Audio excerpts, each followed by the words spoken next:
Welcome back. This is Mr. Nemitz for Mr. Stillahn Government class. This is video 2 in the Chief Executive Lecture, Executive Bureaucracy. The President gets authority for his executive bureaucracy from Article 2, Section 2.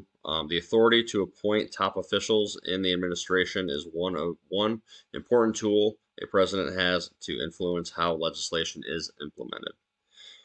They try to appoint officials who share the same political beliefs because they will be committed to carrying out the president's goals. If you appoint somebody who doesn't have the same political views as you, it's going to be difficult to get them to carry out your goals. Selecting the right people can be one of the president's most important tasks. This power is partially limited by the Senate. And the president can also fire officials to control the implementation of laws. For example, President Nixon fired his Secretary of the Interior for opposing his Vietnam policies. So this is the president's cabinet. The purpose of the cabinet is to advise the president and lead the executive branch departments. It's comprised of the vice president, the secretaries of each of the 15 executive departments, the White House Chief of Staff, and 6 cabinet-level offices. The cabinet is not written in the Constitution, but it's been developed over time based on the needs of the president. One of the first responsibilities of a new president is to select their cabinet. These are the people who will serve as some of the president's closest advisors. This includes secretaries for each of the 15 executive departments, the vice president, and other key officials. Presidential candidates draw lists of potential secretaries long before they are in office.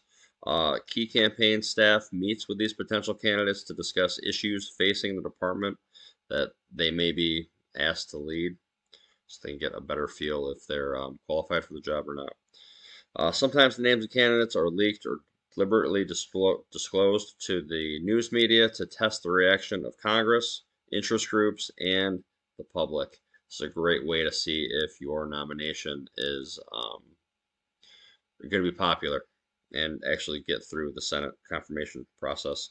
It's a political process. The president must balance many political, social, and management considerations.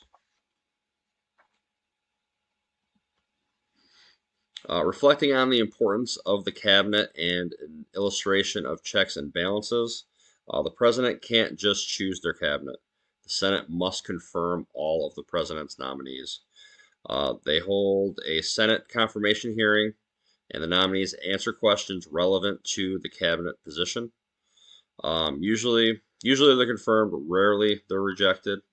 The president can fire cabinet members or executive employees without any authorization from the Senate.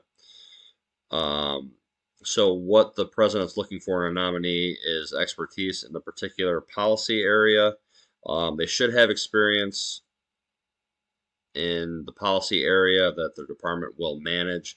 For instance, the Secretary of Housing and Urban Development is usually from a large city. The Secretary of Agriculture is usually from a rural area, right? The Secretary of Defense usually has something to do with the military at some point. They're also looking for administrative and supervisory experience. They must be able to manage and supervise many programs. They're going to be in charge of huge departments and thousands of employees that are under the executive branch. They must support the president's goals and plans, hold some cabinet positions, or the executive holds some cabinet positions for people loyal to the president's political party or helpful. They're particularly helpful in the election.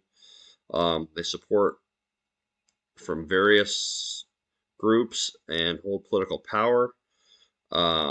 They need to satisfy powerful interest groups and that have a stake in the department's policies. Like the Secretary of Labor should be popular with labor unions and demographically diverse, right? So they want to include diversity in their cabinet. They want women, people of color, different ethnicities, people from all over the country, things like that. They want to kind of encompass everybody. So influence of the cabinet. Even though the president appoints cabinet officials, they have loyalties to three other constituencies. Those are long-term officials in their own departments, members of Congress, and special interest groups. Each of these groups has a stake in the department's program and may push the secretary in directions that do not agree with the president's policies and plans. So the president has to be aware of that, and they try to get people that are loyal to them. The president prefers to discuss problems with people they know and trust, but because of political factors, this isn't always possible, and the president may end up appointing relative strangers to their cabinet. John F. Kennedy, for instance, he never met his Secretary of Defense or his Secretary of Treasury before they were appointed. So the president has increasingly turned towards his executive office of the president and White House staff for help.